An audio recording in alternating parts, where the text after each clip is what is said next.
Maria Davis, a goal-setting coach that has been helping students and teachers achieve their goals for years, and I'm here to help you do the same. I believe life isn't about chasing after what you want. It's about accessing the unique power that's already inside of you so you can step into the life of your wildest dreams.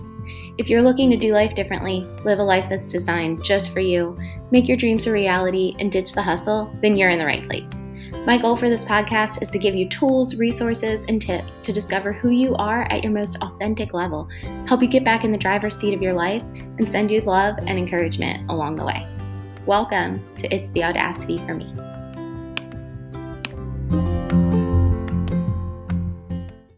Hi guys, welcome back. This week we are switching things up a little bit with our first podcast interview.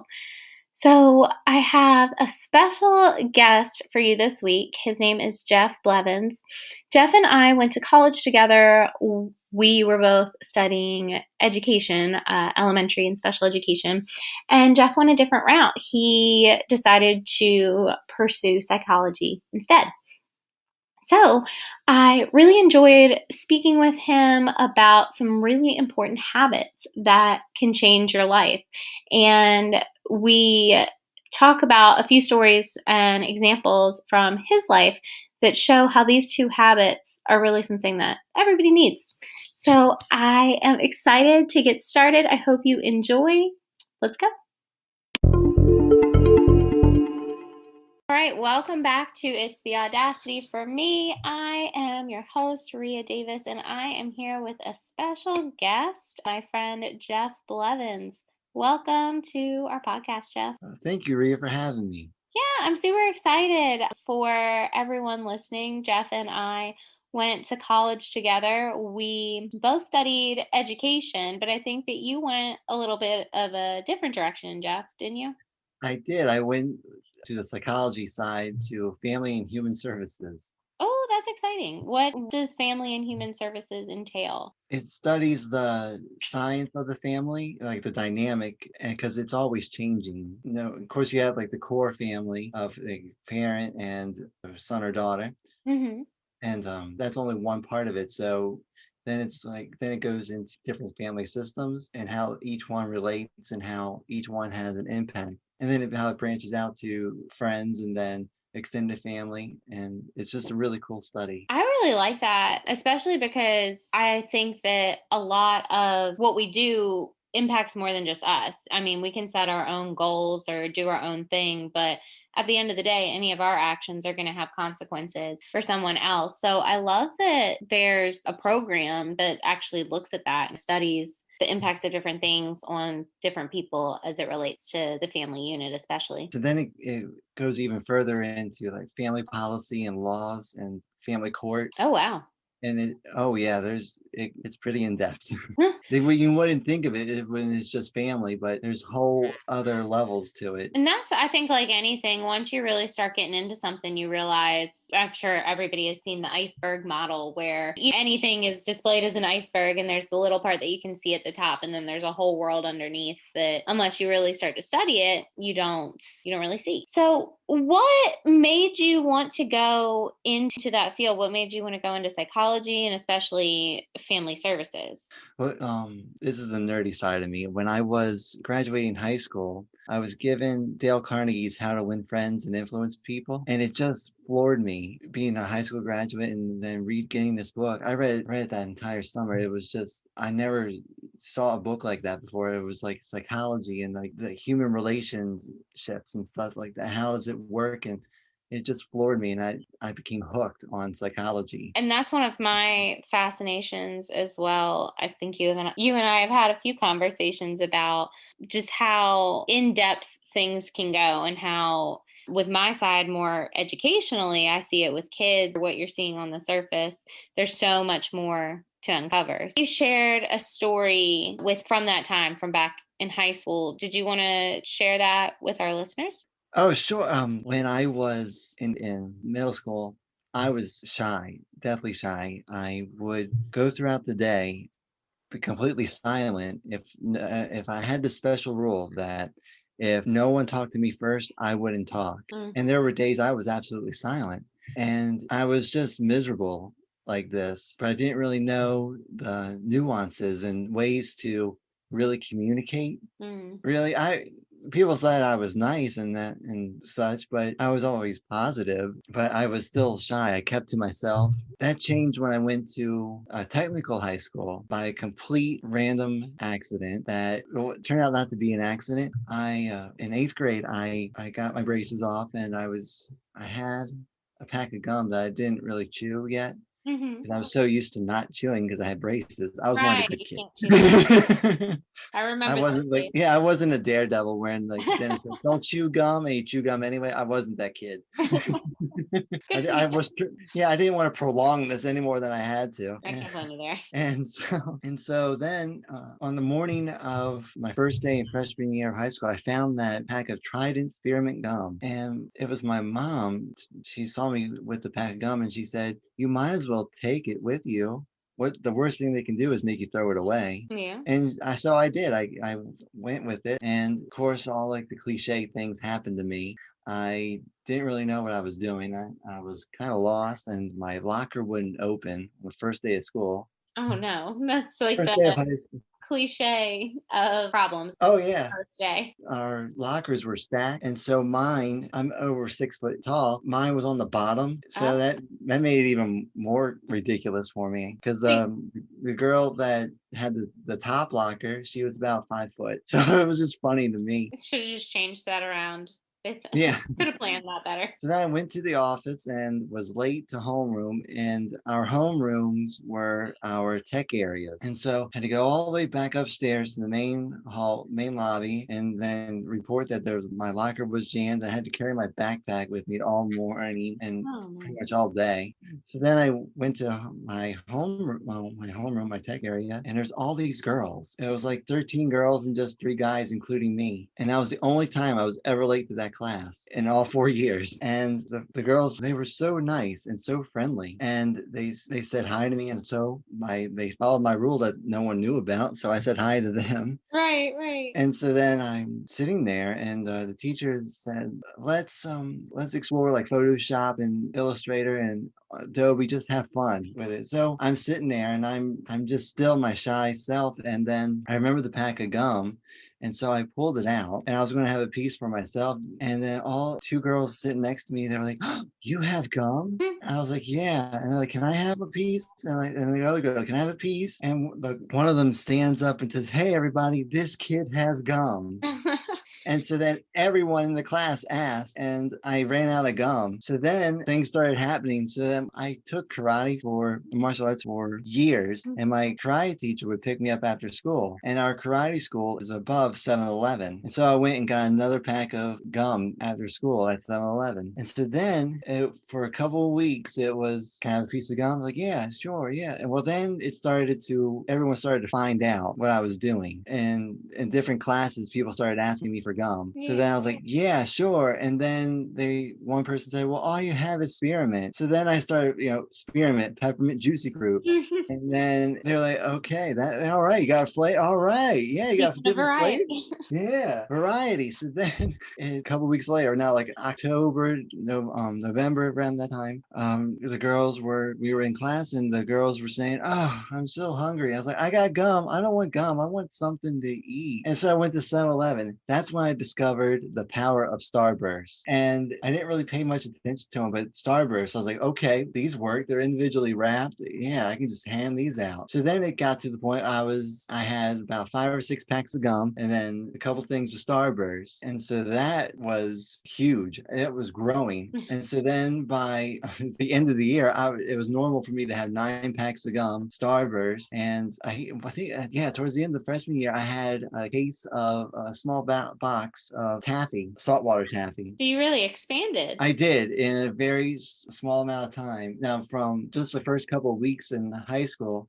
it went from just that one class to pretty much everybody who knew me, and the rumors spreading that there's this guy that gives away free gum and candy. All you have to do is ask him and you get it. And so then pretty much the whole school and all the teachers knew me. I went from being shy to everyone knowing me. And I mean, that had to be a little bit uncomfortable at first. I mean, what were you thinking when they stood up and were saying he's got gum? I was like, oh man, am I going to get in trouble for this? But Oh, then I thought, and then the teacher even asked for gum. So I was like, okay, I guess I'm okay. so you basically went from not talking to anybody to really interacting with everyone. And it sounds like that not only you made an impact on the people that were around you, but also it sounds like they probably impacted you a little bit. They did. They would invite me to parties, and I typically went, and I felt comfortable. I felt like I found my way in life, I guess. And it was just being a positive light for others. And because it got to the point where people would ask for gum, I would give it to them, and then we would talk. I'm like, "Hey, how you doing?" And they would tell me the problems, and they would tell me things that were going on in their lives. And so then I would start to offer advice and start to have positivity or try to find the humor in what they were talking about. It just became not just about gum, but it was friendships I was developing. Right. And It was an icebreaker. yeah, for sure. I mean, especially if your rule was not really talking to people unless they were talking to you, that was a great icebreaker. I don't want to say forced people to, introduce themselves first, but it set up this really cool situation where it helped them, it helped you, and it sounds like it was much deeper than just the candy. Oh What yeah. the title of this episode is that, there was some habits that maybe people are missing out on or not getting the full experience of life because they don't have these habits. What was it that shifted for you? Or I guess what was it that impacted both you and the people around you? Causing of happiness, I would say. I love that answer, the causing of happiness. Yeah, so if you like the habit of just trying to make someone's day just a little bit better in some way, no matter how small, just something that would just create a little spark in their day. Oh, that is just, I think we need more people in the world that want to put a little spark of positivity in somebody else's life. So, really, we're talking about kindness. Yes, absolutely. The kindness has changed my life and it's still changing my life. So, what are some things that you do to show kindness in your life? Or where are some areas that you see kindness show up? Oh, I see it just about every aspect of my life, where it's family life or where it's in personal or in my work life. Here in your example, in your story, it started with somebody else showing you kindness, by sitting next to you and they were talking to me about the gum and introducing themselves. So from their kindness sparked yours really to be kind to others. And so not only did it impact your life in the sense that you were able to, become more, I don't want to use the word extroverted, but, come out of your shell a little bit and talk to people more. But then, like you said, it had that impact on the people around you as well, because not only were they getting gum and candy, but they had a friend and they had somebody to talk to. Exactly. And it was just amazing to see that even when I was a freshman, all the upper classes sort of embraced that too. It was just really cool to see how I could impact so many people just by using a piece of gum. Just from something little like that. And then oh yeah. And then it got to the point they got tired of Starburst. So then I would get those, like those really big, like 5-pound variety bags of Oh, yeah. candy, which has like Tootsie Rolls and Dum Dums and Dots. And like the ones you put in the pinatas. Yes, exactly. Yeah, I used those. Oh man. And then it got to the point I had to carry a bag with me everywhere I went. You were well stocked and well prepared. Oh yeah. Even the 7-Eleven guy, he would look out for me. I love that. So you had like a little, it not only did it help people, in the ways that we already talked about, but it sounds like it kind of created this sense of community at your school, the 7-Eleven, like it involved all these different people. And yeah. I think that I feel like is a great example of why we need more kindness and why we need to show kindness to others, but also knowing that kindness, how good it feels in return, knowing that returning that and exchanging that, I guess is what I'm trying to say. Can really do quite a bit of good. I wanted to ask you too, when we were talking earlier, we brought up the habit of gratitude and being grateful. And I know we talked about how kindness can be so important in our lives and for the lives of others, but I know kindness and gratitude are thrown around together a lot. And I feel like there's a few differences. Could you tell me more about what you think those differences are? Sure. Really, kindness and gratitude, they're brother and sister, but it's just I've seen it so many times where you show gratitude and immediately the person you're showing gratitude wants to show kindness to you. Oh, I like that. So it's kind of like a cycle of the more grateful someone is, the more kindness that really ends up being shown to them through just like the whole cycle of how things kind of ebb and flow. Yes, but I think there's a limit to it because you can't use gratitude to make someone be kind to you. Right. I There love there has to be like an honest, genuine part of that And I think where gratitude, well, to touch on what you were saying about the real genuine piece of it, I think gratitude, you can say that you're grateful for things all day long whenever Thanksgiving and people go around the table and say what they're thankful for. That can be as superficial or as deep as you want to go with it. And I think deep down in anyone's heart, they know when they're feeling true gratitude versus just saying it because they're expecting an outcome or something like that. Right. Yeah, we've all been there. Oh, thank you. Yeah, thank you for this. Now, can I have this now?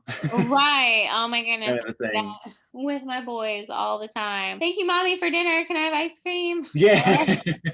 While I'm making the ice cream, can we have chocolate milk? And then when I Yeah. say no, I love you, mommy. And that's where the kindness comes in. So I've definitely seen some examples of that.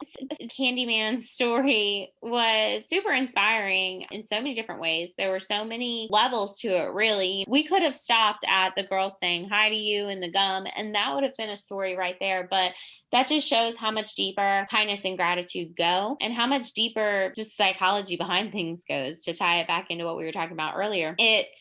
Things are there's a lot more layers to things than people realize or people look at. It's important Oh, to peel those back occasionally. now I do have another story that was monumental to me that involved high school. If you want me, can I share it? Yeah, absolutely. I had a substitute teacher. It was April 29th, 2011, and it was the day of the royal wedding of Prince William and Yes. Catherine Middleton. And so I was an office aide at the time, and the secretary and I changed the channel from like the security tapes and we switched it over to the wedding, and we were watching it. And then the period was over, and I went back on to graphics class, and it was a yearbook class at the time, but the teacher was out and the substitute was there, and we were all on a computer watching the wedding. And I went to my computer and I kept refreshing Google, and I found a picture of Prince William and Kate outside of Westminster Abbey, and they were Yeah. looking at each other all happy. And then I found a picture of Princess Diana,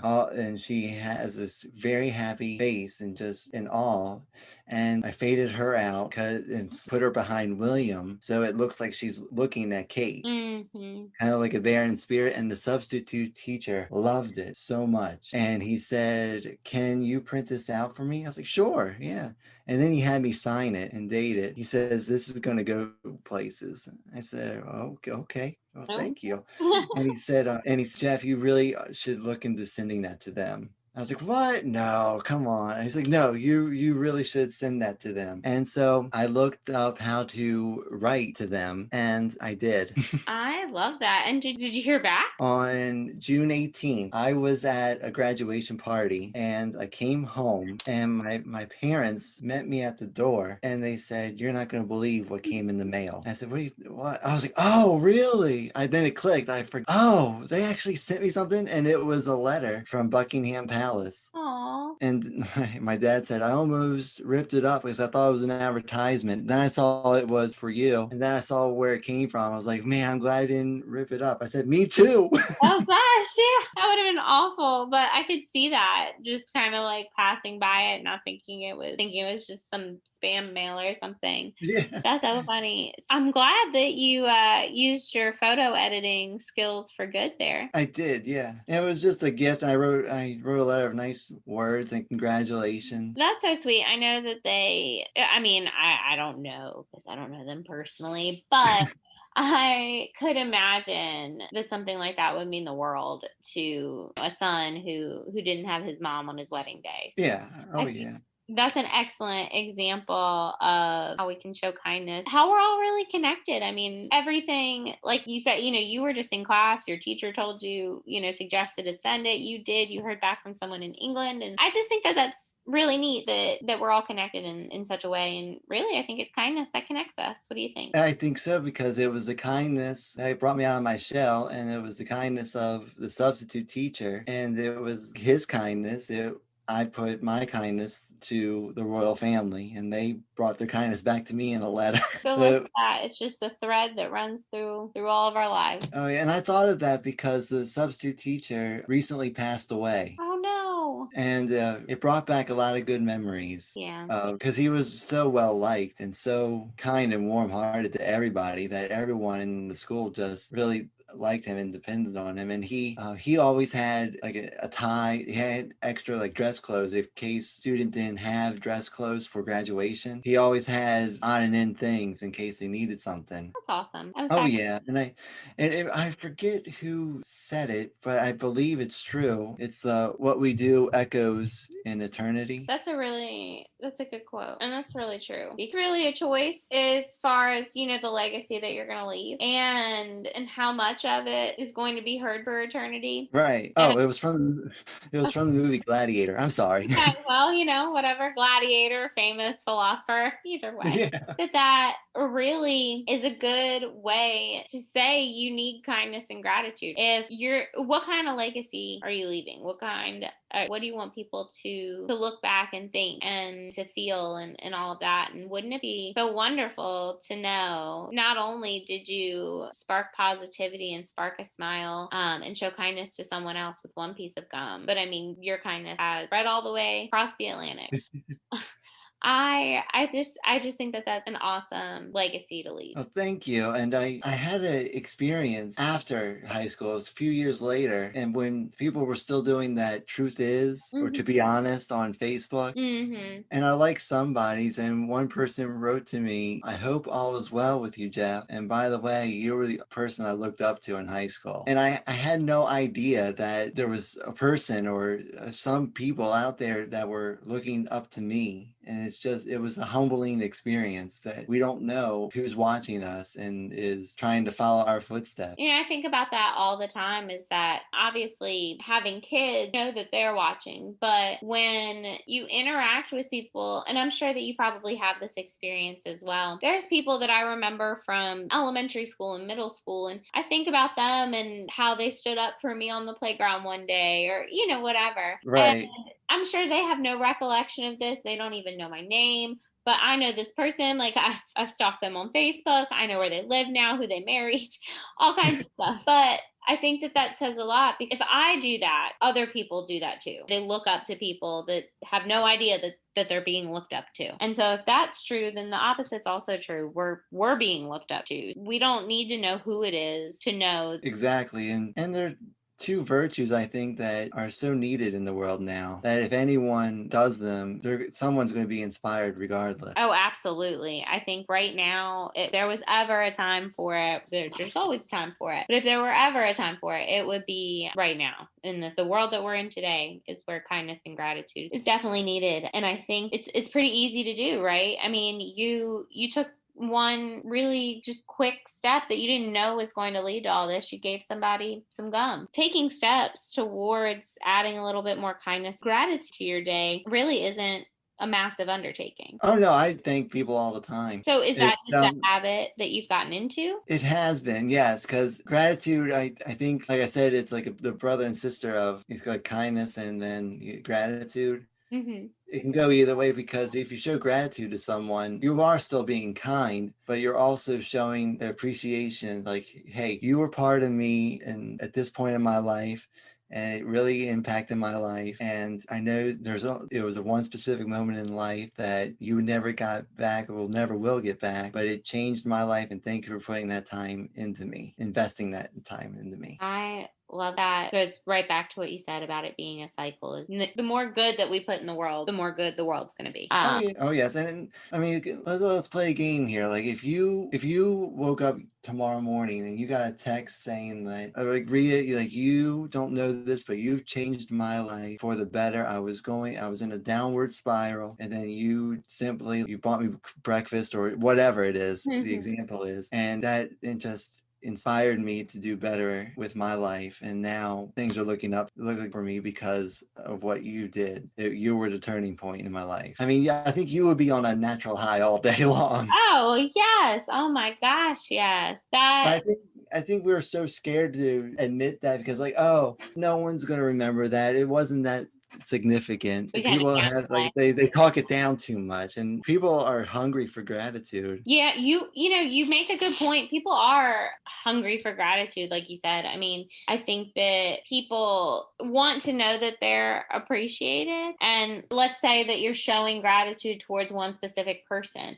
The more gratitude you show them, the happier they're going to be, and the more kindness they're going to be able to show to others. Like we talked about earlier, it's really a big cycle. Oh yes. So, Jeff, let me ask you, do you have any final thoughts or anything that you wanted to add for our listeners before we finish up today? I would say if you pray or if in the morning ask God or think of ways you can be a blessing to other people, to at least one person that day.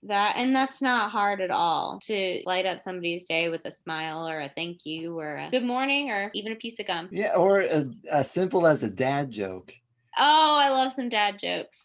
They're corny, but everyone rolls their eyes, but they end up chuckling at least once. All right, Jeff. So we have to, before I let you go, you gotta leave us with your favorite dad joke. Oh, okay. Why does a golfer wear two pairs of pants? I don't know. In case he gets a hole in one. That's a pretty good one. That's a good dad joke. Well, thank you so much for coming on the podcast. I really appreciate hanging out with us and spending some time on the show. And do you have anywhere in particular, if listeners want to know more from you, do you have anywhere in particular you want them to go? I'm in the process of writing a memoir. Oh, to keep us So, updated on that. oh, I will. I have the first draft written, and I'm in the process of editing and just trying to finalize everything because the more I read and study and philosophy, the more I want to incorporate in my memoir. So that's my own never-ending cycle that I have to find an ending to. I've heard that, I don't remember the exact quote, but it's something about how art is never done, it's just abandoned. And I think I've heard the same for novels and books and memoirs. So luck on that to you. And I know we talked about maybe working together again in the future. So hopefully you'll have some updates for us. Oh, absolutely. And I would love to come back. I enjoyed this so much, and you are doing such a great job with this podcast and what you're doing Oh, thank you. is your business, and I'm just so proud of you. Well, thank you, Jeff. Well, it was so nice talking to you. I hope that you have a wonderful rest of your day. Well, thank you, and so do you. Thank you. I'll talk to you soon, okay? Okay. Bye. Bye. I really hope you guys enjoyed today's episode and my interview with Jeff. I enjoyed speaking with him so much, and I feel like his stories, both about writing to the Queen and also being the candy man at his school, I feel like they can kind of speak to all of us. It's something that we can all relate to. Wanting to be liked and, have friends and finding a really cool way to connect with people and create community just through a simple act of kindness. And it was really inspiring to hear how gratitude and just sharing your gratitude with others can have a profound impact that you might not even know about. So hopefully you guys enjoyed today's episode. There might be something that you can take away. If you enjoyed our episode or you wanted to share something that stuck out to you, Please share this episode. Tag me on Instagram. It's at hippiewood.co. And leave a rating and review if you haven't already. It would mean the world to me, and it would help this podcast be found by more people. Have a wonderful day.